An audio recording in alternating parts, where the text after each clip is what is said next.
உதயநிதி ஸ்டாலின் அவரோட நடவடிக்கையை தமிழக மக்கள் பார்த்துக்கிட்டு தான் இருக்காங்க. ஒரு கேள்வி கேட்டிங்கன்னா, நான் சினிமா செய்தி பார்ப்பது கிடையாது. ஒரு தலைவரை பற்றி கேட்டிங்கன்னா கேட்காதீங்க. அமித்ஷா அவர்கள் பாராளுமன்றத்தில் நேற்று பேசிய பேச்சு வேண்டுமென்றே இவங்க திசை திருப்புறாங்கன்னா அதை திசை திருப்புவதற்கு இவர் ஒரு மெசேஜ். அதனால் உதயநிதி ஸ்டாலினாக இருக்கட்டும், யாராக இருக்கட்டும், அமித்ஷா அவர்கள் பேசின பேச்சை ஒருக்கா பாருங்க, என்ன சொன்னாருன்னு கேட்க.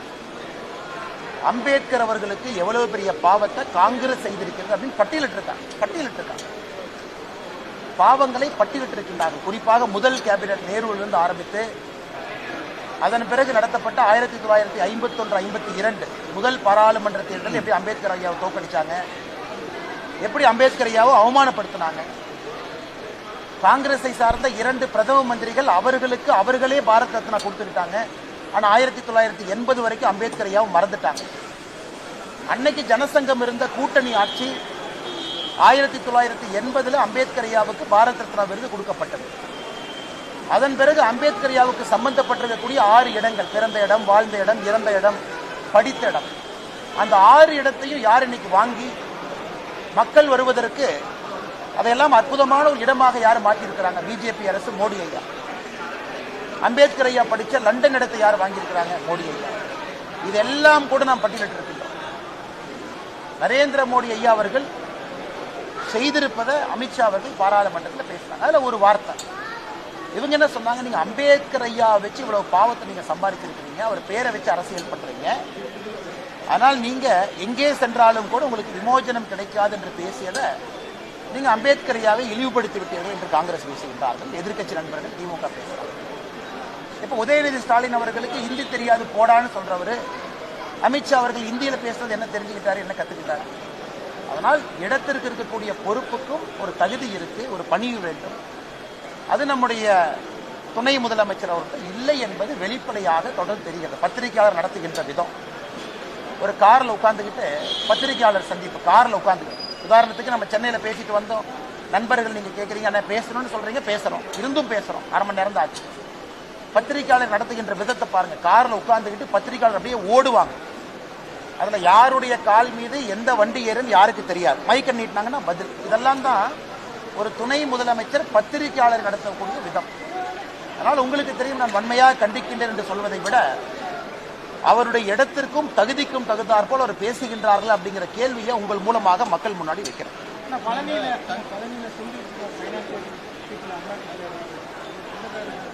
அமலாக்கத்துறையா இன்கம் டேக்ஸ் இல்ல, கொங்கு பகுதியை பொறுத்தவரை எல்லோரும் நம்முடைய சொந்தக்காரங்க தான். தமிழகத்தில் எல்லோரும் நம்முடைய சொந்தங்கள் தான். இன்று நம்முடைய நண்பர் ஒரு கேள்வி கேட்குறாங்க, அண்ணா பழனி பக்கத்தில் ஒரு மீது இன்கம் டேக்ஸ் அதிகாரிகள் ரைட் நடத்துகிறாங்க, ஒரு சொந்தக்காரங்க. ஆமாம், சொந்தக்காரங்க தான், எங்களுடைய உறவு முறை அவர்கள். இது கோயம்புத்தூரில் போன வாரம் நடந்த ஒரு ரைடும் சொந்தக்காரங்க. ஆனால் என்னை பொறுத்தவரை தெளிவாக இருக்கின்றேன், மத்திய அரசாக இருந்தாலும் யாராக இருந்தாலும் எந்த ஏஜென்சியாக இருந்தாலும் அவர் நடவடிக்கை அவங்க எடுக்கிறாங்க.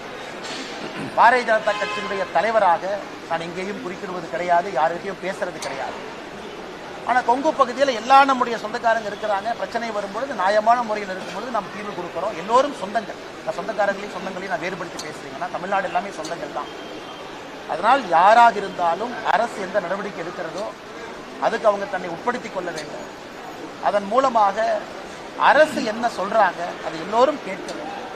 அதே விதத்தில் அரசு சொல்லக்கூடிய விதத்தில் தரப்பத்தில் நியாயம் இல்லை என்றால் உச்சநீதிமன்றமோ உயர்நீதிமன்றமோ செல்வதற்கு எல்லோருக்கும் ஒரு இடம்.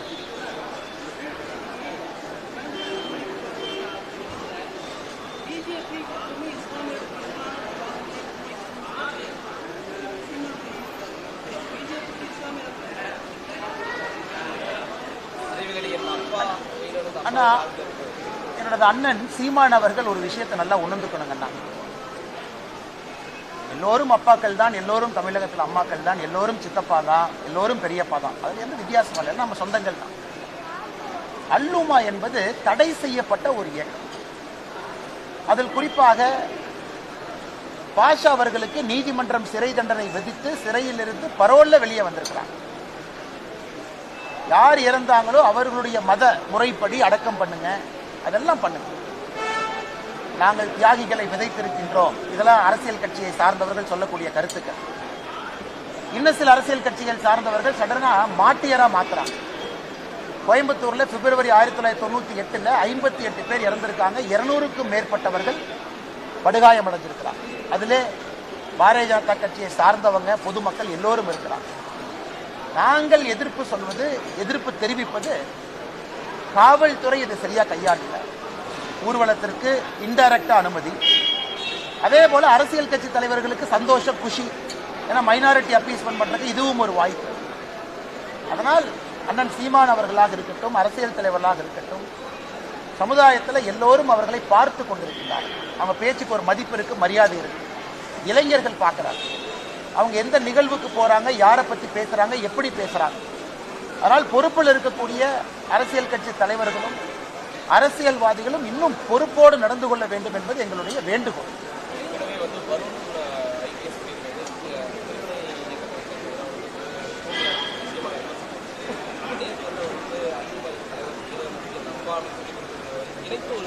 அண்ணன் சீமான் அவர்கள் நேற்று அல்லுமா அதனுடைய நிறுவனர் தலைவராக இருந்து பரோல்ல வெளியே வந்து கோயம்புத்தூர்ல 1998 பிப்ரவரியில் நடந்த தீவிரவாத தாக்குதல்ல மிக முக்கிய குற்றவாளியாக இருந்து இறந்திருக்கக்கூடிய பாஷா அவர்களுடைய இறுதி அஞ்சலி செலுத்துவதற்காக போயிருக்கிறார். அதனால் நாம் தமிழர் கட்சி ஒரு ஆன்டி நேஷனல் கட்சியா கிடையாது. அதனால் நாம் தமிழர் கட்சி ஒரு தடை செய்யப்பட வேண்டிய கட்சியா கிடையாது. நான் சொல்கின்ற வாதம் எல்லாம் அரசியல் கட்சிகளுக்கு ஒரு பொறுப்பு இருக்கு. ஏன்னா இறந்து போன 58 பேருக்கும் அப்பா இருக்காங்க. நாம வந்து சொல்றோம் பாஷா அவர்களினுடைய அப்பான்னு அண்ணன் சீமான் அவர்கள் சொல்றாங்க. இறந்து போன 58 குழந்தைகளுக்கு அப்பா அம்மா இருக்கிறாங்க. அதிலே ஒரு இஸ்லாமிய குழந்தை இருக்கிறார் இறந்து போனது, அவங்களுக்கு அப்பா அம்மா இருக்கிறாங்க. அதனால் அவர்களும் அப்பா தானே. பாஷா அவர்கள் அப்பாவாக இருந்தால் 58 பேர் அப்பா தான், 200 பேர் படுகாயம் அடைஞ்சவங்க அப்பா தான். அதையும் அண்ணன் சீமான் அவர்கள் பார்க்க வேண்டும். நான் சொல்றேன், நான் இங்கே ஒரு தடித்த வார்த்தையை பயன்படுத்த விரும்பலைங்க. அவர்கள் 2 முறை யோசிக்க வேண்டும், எங்கே அரசியல் பேசுவது, எங்கே அரசியல் செய்வது. கோயம்புத்தூருக்குள்ள வந்தா இன்னைக்கும் அது ஆறாத ஒரு ரணமாக, ஒரு வடுவாக, இன்னைக்கும் மக்கள் மனதில் ஒரு நீங்கா துயராக இருப்பது 1998 எல்லோருக்கும் தெரியும். அதனாலதான் கோயம்புத்தூர் பின்னாடி போச்சு. எங்கேயோ சென்றிருக்க வேண்டிய கோவை மாணவர் இன்னைக்கு தத்தளித்துக் கொண்டிருக்கிறது என்றால் இது ஒரு முக்கிய காரணம். அந்த குண்டு வெடிப்பு இங்கே வர வேண்டிய வேர்ல்டு பேங்க் பிரான்ச் ஹைதராபாத்துக்கு போச்சு. நம்ம நிறைய பேசலாங்க. இன்வெஸ்ட்மெண்ட் ஆப்பர்ச்சுனிட்டி பக்கத்து மாநிலத்திற்கு போச்சு. ஒரு சேஃப் சிட்டி இல்லை என்கின்ற ஒரு பெயர். ஆனா இன்னைக்கு அரசியல்வாதிகள் எல்லாம் வந்து மாட்டையர் என்னுடைய அப்பா என்கின்ற வார்த்தையை பயன்படுத்தும் பொழுது அதை மக்களும் கூர்ந்து கவனிக்கிறாங்க. இதுல இன்னும் ஒரு படி மேல போய் எப்பொழுதுமே பாரதிய ஜனதா கட்சி இஸ்லாமியர்களுக்கு எதிரான கட்சி கிடையாது. இஸ்லாமிய சொந்தங்கள் பாரதிய ஜனதா கட்சியில் இருக்கிறார். நாங்கள் இஸ்லாமிய பயங்கரவாதத்துக்கு எதிரானவர். இஸ்லாமியர்கள் எல்லாரும் நல்லவங்க எத்தனையோ பேர் இருக்காங்க, 99%, 100% கிட்டத்தட்ட இருக்கிறாங்க.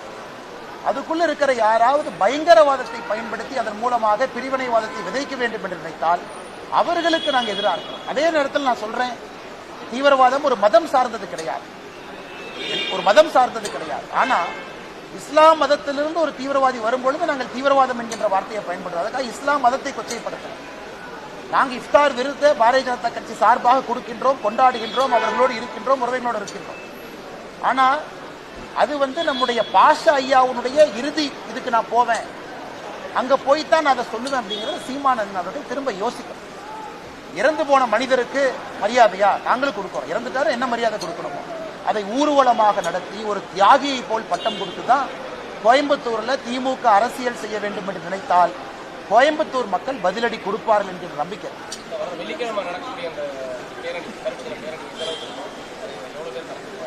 பாரதிய ஜனதா கட்சியை பொறுத்தவரை உங்களுக்கு தெரியும், இன்னைக்கு பாஷா அவர்களுடைய இறுதி ஊர்வலத்திற்கு நாங்கள் யாரு வேணாலும் கலந்துக்கலாம், யாரையும் தடுக்க மாட்டேன்னு சொல்லக்கூடிய காவல்துறை எப்படி வெள்ளிக்கிழமை நடக்கக்கூடிய பேரணிக்கு என்ன பண்றாங்க நீங்களே பாருங்க. பாரதிய ஜனதா கட்சியினுடைய தலைவர் வீட்டுக்கு வந்து நான் கைது பண்ணுவேன், கோயம்புத்தூர் தலைவர்களை வெளியே விட மாட்டேன், 2 பேர் ரோட்ல வந்தாவே 1500 போலீஸ் போட்டு கைது பண்ணுவேன், இதெல்லாம் தொடர்ந்து. ஆனா நாங்க ஒரு விஷயம் கோயம்புத்தூர் மக்களும் புரிஞ்சுக்கணும், பாரதிய ஜனதா கட்சி நரி வருதுன்னு சொல்லிக்கிட்டே இருக்கும்.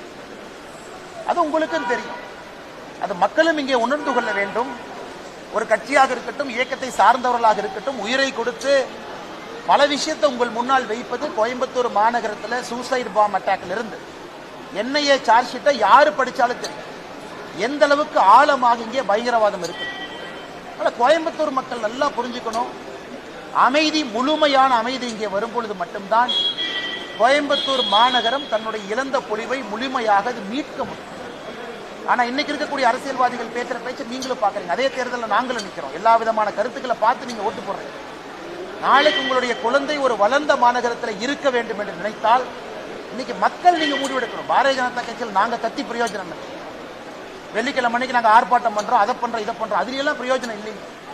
அது உங்களுக்கு நாங்கள் சொல்லுகின்ற செய்தி ஒரு பொது தளத்தில் இதெல்லாம் நடக்குது பாருங்க. ஆனா மக்கள் நீங்க முடிவெடுக்கணும். மக்கள் நீங்கள் தேர்தலில் வாக்களிக்கும் பொழுது எந்த கட்சி உங்களோடு இருக்கிறது, யார் பயங்கரவாதத்துக்கு எதிராக இருக்கிறார், யார் இங்கே என்ஐஏவை கொண்டு வர வேண்டும் என்று சொல்லுகிறார், அதை மக்களும் யோசிக்க வேண்டும் என்பது என்னுடைய அன்பான வேண்டுகோள். அண்ணா கர்மனமா கேட்கிறேன் சார், ஒரே நிமிஷம் வந்துட்டு.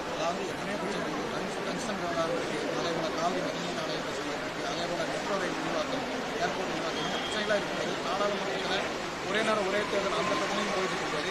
அந்த அம்பேத்கரை மட்டும் பற்றி இவங்கெல்லாம் எதிர்கட்சியில் ஒரு அணிக்கு திரளுக்கு என்ன காரணம்? கடந்த கால சோழர்களை பற்றி தான் அமித்ஷா பேசியிருக்காரு. இவங்கெல்லாம் ஒரு அணியில் திரண்டு பேசுவதற்கு என்ன காரணம்? ஆனால் இன்னைக்கு அவர்களிடம் மக்களிடம் சென்று வாக்கு கேட்பதற்கு எந்த விஷயமே இல்லைங்கண்ணா.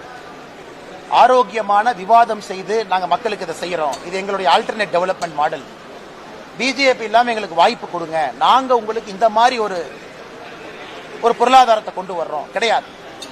பேசுவதெல்லாம் ஜாதி, பேசுவதெல்லாம் இன மொழி பிரச்சனை, பேசுவதெல்லாம் வடக்கு தெற்கு. நீங்களே யோசிச்சு பாருங்க. கடந்த ஓராண்டு 2 ஆண்டு காலமாக எதிர்கட்சி நண்பர்கள் பேசக்கூடிய வாதத்தில் இதை தவிர புதுசா என்ன இருக்குன்னு பாருங்க. எக்கனாமிக் குரோத்தா கிடையாது. நாங்க தமிழ்நாட்டுக்கு இந்த திட்டத்தை கொண்டு வருவோம் என்று 40 திமுக எம்பி பேசியிருக்காங்களா? இல்லை. என்னைக்கு திரும்ப திரும்ப அமித்ஷாஜி என்ன சொன்னாங்க? அம்பேத்கர் ஐயா, நான் சென்னையில சொன்னாங்கன்னா, அம்பேத்கர் ஐயா எனக்கு கடவுள், அவருடைய வழிப்படி அரசியல் செய்கின்ற மனிதன் நான். யாராவது திமுக குறை சொல்லட்டும். அண்ணாமலை என்ன மாநில தலைவரான பிறகு எங்களுடைய மாவட்ட தலைவர்கள் எத்தனை பேர் பட்டியலின சகோதர சகோதரிகள் சொல்லட்டும், எண்ணி பார்க்கட்டும். திமுகவையும் பாஜகவையும் எண்ணி பார்க்கட்டும். பொதுச் செயலாளர்கள் பாரதிய ஜனதா கட்சியில பட்டியலினத்தை சார்ந்த பொதுச் செயலாளர்கள் சகோதர சகோதரிகள் எத்தனை பேர் இருக்கிறாங்க? திமுக எண்ணி பார்க்கட்டும். நான் தலைவராக இருக்கும் பொழுது இங்க இருக்கக்கூடிய கட்சி எல்லோரும் சேர்ந்து இதை பயணிக்கிறோம். இதற்கு முன்பு அது நடந்திருக்கு. இன்னைக்கு நான் திமுகவை குறை சொல்றேன், திமுக என் மீது குறை சொல்லட்டும், சுட்டி காட்டுறேன். திமுகவுடைய மாவட்ட செயலாளர் நாங்கள் சுட்டி காட்டுறோம். எத்தனை பேர் பட்டியலின சகோதர சகோதரிகள் மாவட்ட செயலாளர்? 35 அமைச்சர்கள் 34வது பட்டியலின சகோதர சகோதரி, 35 பட்டியலின சகோதர சகோதரி, 27 பட்டியலின சகோதர சகோதரி, 32, 27, 32, 34, 35 வாரண்ட் ஆஃப் ரெசிடென்ஸ். ஏன் பட்டியலினத்திலிருந்து யாருமே சகோதர சகோதரி பினான்ஸ் மினிஸ்டரா வர்ற தகுதி இல்லையா? உள்துறையில வர்ற தகுதி இல்லையா? இல்ல அவங்க ரூரல் டெவலப்மெண்ட் வர்ற தகுதி இல்லையா? இல்ல 50,000 கோடி ரூபாய் பட்ஜெட் ஹேண்டில் பண்றதுக்கு அவங்களுக்கு தெரியாதா? இதைத்தான் அம்பேத்கர் எதிர்த்தார். அம்பேத்கர் ஐயாவுடைய ரெசிக்னேஷன் லெட்டர் நேரு அவர்களுக்கு எழுதியது யாரு படிச்சாலும் அம்பேத்கர் ஐயா தெளிவா சொல்லியிருப்பாரு, ஒரு பட்டியலின சகோதரன் என்கின்ற ஒரே காரணத்திற்காக நான் டெவலப்மெண்ட் மினிஸ்ட்ரி ஹேண்டில் பண்றதுக்கு இல்லையா? இல்ல நேரு அவர்கள் லண்டன் செல்லும் பொழுது நேரு அவர்களுக்கு இன்சார்ஜா இருப்பாங்கன்னு யாரையோ போட்டீங்களே, அப்ப இந்த அம்பேத்கர் அவர்கள் உங்களுக்கு ஞாபகத்துக்கு வரலையா? காங்கிரஸ் கட்சி செய்த மிகப்பெரிய துரோகமே அம்பேத்கர் அவர்கள் பட்டியலினத்தை சார்ந்தவர் என்கின்ற ஒரே காரணத்திற்காக அண்ணே வைஸ்ராய்ஸ் கவுன்சில்ல இரிகேஷன் எக்ஸ்பர்ட் அம்பேத்கர் ஐயா, சரித்திரத்தை படிக்கணுங்க எதிர்கட்சி நண்பர்கள். வைஸ்ராயினுடைய கவுன்சில்ல இந்தியாவுடைய சுதந்திரத்திற்கு முன்பு இந்தியாவுடைய பல dam internal irrigation is an expert. இன்னைக்கு எல்லாமே நம்ம சட்டமேதைன்னு சொல்றோம். அம்பேத்கர் ஐயாவுக்கு பல பரிணாமம் வருது. சட்டம் என்பது ஒரு பரிணாமம் தான். ஆனா இவங்க என்ன பண்ணாங்க? சட்டத்துக்குள்ள அடைச்சு வச்சாங்க, டெவலப்மெண்டே கொடுக்கல. அதை எதிர்த்து தான் அம்பேத்கர் அவங்க வெளியே வந்தாங்க. அதைத்தான் நாங்க இன்னைக்கு சொல்றோம். அதே தான் நீங்க பண்றீங்க, சமூக நீதிங்கிறீங்க. நீங்களே சொல்லுங்க, 35 திமுக அமைச்சர்கள்ல லிஸ்ட் எடுத்து பாருங்க, கவர்னர் ஆபீஸ்ல வாங்கி பாருங்க, யாருக்கு எந்த அதிகாரம் இருக்குன்னு சொல்லி வாரண்ட் ஆஃப் ரெசிடென்ஸ் கொடுத்திருக்காங்க. யாரு? 1, 2, 3. உதயநிதி ஸ்டாலின் எங்க இருக்கிறாரு? உதயநிதி ஸ்டாலினுடைய ஆர்டர் நம்பர் 3, துணை முதலமைச்சராக இருந்து ஆர்டர் நம்பர் 3ல இருக்காரு. நீங்க 3ஆவதா உதயநிதி ஸ்டாலின் இருக்கிறீங்களே, உங்களுக்கு முன்னாடி இருந்து அரசியல்ல பட்டியலின சகோதர சகோதரிகள் அத்தனை பேர் இருக்காங்க. அவங்க ஏன் கடைசியா இருக்கணும்? ஏன் அவங்க 34ஆவதா இருக்கணும்? ஏன் 32ஆவதா இருக்கணும்? இதைத்தான் அமித்ஷாஜி கேட்கிறாங்க, இதைத்தான் நாங்கள் கேட்கின்றோம். ஆனா இதையெல்லாம் மறைத்து விட்டு சமூக நீதியை பத்தி பேசாம வெறும் வாய்க்கிலேயே நாங்க பட்டியலின சகோதர சகோதரி இருக்கிறோம்னு சொல்றீங்களே, நான் ஆதாரப்பூர்வமா கேட்கிறேன். நாளைக்கு முதலமைச்சர் சொல்லட்டும், இல்ல ஒரு பட்டியலின சகோதர சகோதரி நான் 2வது ஆக்க போறேன், முதலமைச்சருக்கு கீழே நம்பர் 2 வரவேற்கிறோம், நம்பர் 1 ஆக்கினா சந்தோஷம், நம்பர் 3 உதயநிதி ஸ்டாலினுக்கு மேல ஆக்கிற Udhayanidhi Stalin number 4 will wait. இல்லையே, அப்ப உதயநிதி ஸ்டாலின் அவர்களுக்கு சமூக நீதியை பத்தி பேசுவதற்கு இன்னைக்கு கோயம்புத்தூர்ல தானே உதயநிதி ஸ்டாலின் இருக்காங்க. நாளைக்கு முதல்வர் ஐயா கோயம்புத்தூர் வந்தாலும் திருப்பூர் போறாரு. அந்த கேள்வி கேளுங்க. உங்க கேபினெட்ல எந்த ஆர்டர்ல வச்சிருக்கீங்க? இதே நம்முடைய கேபினெட்ல பாருங்க எங்க இருக்கிறாங்க. கம்பாரிசன் நீங்க பத்திரிகை நண்பர்கள் பண்ணுங்கன்னா, பிஜேபியினுடைய அமைச்சர்களும் திமுகவுடைய அமைச்சர்களும் சும்மா வாய்கிளிய பாரதிய ஜனதா கட்சி பட்டியலினத்துக்கு எதிரி எதிரி எதிரின்னு சொல்லி இப்படியே ஒரு பிம்பத்தை கட்டமைச்சுக்கிட்டு இருக்கிறாங்க. இதைத்தான் திரும்ப திரும்ப நண்பர்கள் கேட்ட கேள்விக்கு இது எதுவுமே பேசாம சும்மா அம்பேத்கர் ஐயாவை பத்தி அமித்ஷாஜி பேசிட்டாங்கன்னு தம்மா தும்மான்னு குதிக்கிறாங்க. அப்படி இருக்கும்போது அங்கே ஜனதா கட்சியினுடைய மெம்பர்ஸ், முன்னாள் பாரதிய ஜனதா கட்சி ஜனசங்கம், அவங்க சொல்லி பாரத் ரத்னா அம்பேத்கர் ஐயா கொடுக்கப்பட்டது. அதையா மறுக்கிறீங்க? இல்லைன்னு சொல்லுங்க. அம்பேத்கர் ஐயா இறந்த பிறகு பாரத் ரத்னா ஐயா அவ்வளவு நாள் வெயிட் பண்ணோம். இன்னைக்கு சட்ட மேதைன்னு புகழ்றீங்களே, நீங்க ஏன் அவர் பாரத் ரத்னா விருது கன்சிடரே பண்ணல? சரி, சவுத் மும்பை 1952 தேர்தலில் நேரு அவர்கள் அம்பேத்கர் ஐயாவுக்கு எதிராக பிரச்சாரம் பண்ணாங்களா இல்லையா? அம்பேத்கர் ஐயாவுக்கு போடுகின்ற ஓட்டு குப்பை தொட்டியிலே போடப்பட வேண்டிய ஓட்டு காங்கிரஸ் நீங்க மும்பையில பிரச்சாரம் பண்ணீங்களா இல்லையா? இல்ல காங்கிரஸ் கட்சி சொல்லிட்டுங்கன்னா அரசியல் விட்டே போயிடுறேன். அம்பேத்கர் ஐயாவுக்கு போடுகின்ற ஒரு வாக்கு குப்பை தொட்டியிலே போடப்பட வேண்டிய வாட்டு நீங்க பேசலையா? அதெல்லாம் மக்கள் மறந்துட்டாங்களா? அம்பேத்கர் ஐயாவை ஜெயிக்க வச்சது யாருங்க? அப்ப இருந்த ஜனசங்கம். எந்த மாநிலத்திலிருந்து? வேறு மாநிலத்திலிருந்து கொண்டு வந்தாங்க. அதனால இன்னைக்காச்சும் இந்த பம்மாத்து அரசியலை திமுக விட்டுவிட்டு தமிழக மக்களும் புரிஞ்சுக்கும். வாய்கிலிய பட்டியலின சகோதர சகோதரின் முதலமைச்சர் பேசுவது அழகு கிடையாது.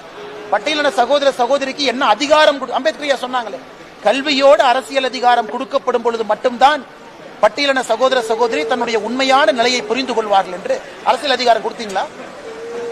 அதனாலதான் இந்த டிராமா போயிட்டே இருக்குதுங்களா. அதான் இந்த விளக்கமான ஒரு விஷயத்தை விளக்கி பத்திரிகையாளர் சந்திப்பிலே சொல்ல வேண்டும் என்பதற்காக தான் கொஞ்சம் நேரத்தை எடுத்து உங்கள்கிட்ட பேசுறேன்.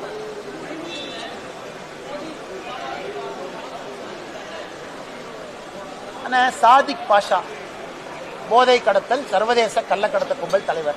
நேற்று நான் ஒரு அறிக்கை கொடுத்தேன். தமிழ்நாடு டெக்ஸ்ட் புக் கார்பரேஷனுக்கு டெக்ஸ்ட் புக் சப்ளை பண்ணியிருக்காரு. பாத்தீங்களா ஈடியோட சார்ஜ். சோ சர்வதேச போதை கடத்தலுடைய தலைவராக இருக்கக்கூடிய சாதிக் பாஷா தமிழ்நாடு டெக்ஸ்ட் புக் கார்பரேஷனுக்கு சப்ளையருக்கு சப்ளையர். அப்ப நம்ம ஊர்ல கல்வி விளங்குமானே? நம்ம ஊர்ல ஏதாச்சும் அரசு பள்ளியோ தனியார் பள்ளியோ ஆரம்ப பள்ளியோ விளங்குமா? சர்வதேச கடத்தல்காரர் இருக்கு. அதனாலதான் எல்லா இடத்துலயும் பாத்தீங்கன்னா இன்னைக்கு உங்களுடைய பத்திரிகையில காலையில பார்த்தேன். உங்க பத்திரிகையில கோவை மாநகரத்துல எத்தனை கல்லூரிகள் இன்னைக்கு வந்து கஞ்சா புழக்கம் அதிகமா இருக்குன்னு ஒரு பேஜுக்கு எழுதிட்டீங்க. உண்மைதான். அது எப்படி திடீர்னு வந்து சித்தனால இல்ல. கோயம்புத்தூரை பொறுத்தவரை இந்தியாவிலே இது கல்வி நகரம். இந்தியாவில எந்த ஒரு மாவட்டத்திலும் இங்க இருக்கக்கூடிய கல்வி கூடங்களை போல் எந்த ஒரு மாவட்டமும் கிடையாது. Coimbatore is number 1 educational hub. Individual institution இது நம்பர் 1ங்க. அப்படி இருந்து என்ன நீங்க பண்ணிருக்கீங்க? அதனால நீங்கள் கண்டிப்பா உங்க பத்திரிகையில் நீங்க எழுதியிருக்கிற வரவேற்கிறேங்கன்னா அரசு நடவடிக்கை எடுக்கணும். நான் அமித்ஷா அவர்களுக்கு கடிதம் எழுதியிருக்கின்றேன். அதிகாரப்பூர்வமாக கோயம்புத்தூர் மாநகரத்திற்கு NIA வரணும், NCB வரணும். அதை நாங்க கொண்டு வருவோம். தேர்தல் வாக்குறுதி கொடுத்திருக்கின்றோம். கடிதம் எழுதி 1 மாசம் ஆயிருச்சு. அதற்கான சாத்தியக்கூறுகள் அவங்க ஆராய்வாங்க, என்ன பண்ணணும்னு அவங்க யோசிப்பாங்க. எனக்கு நம்பிக்கை இருக்கு. அதை கோயம்புத்தூருக்கு சொன்னபடி நாங்கள் கொண்டு வருகின்றோம். எங்களுக்கு உள்துறை அமைச்சர்கள் செய்வார்கள் என்கின்ற முழு நம்பிக்கை எங்களுக்கு இருக்கு.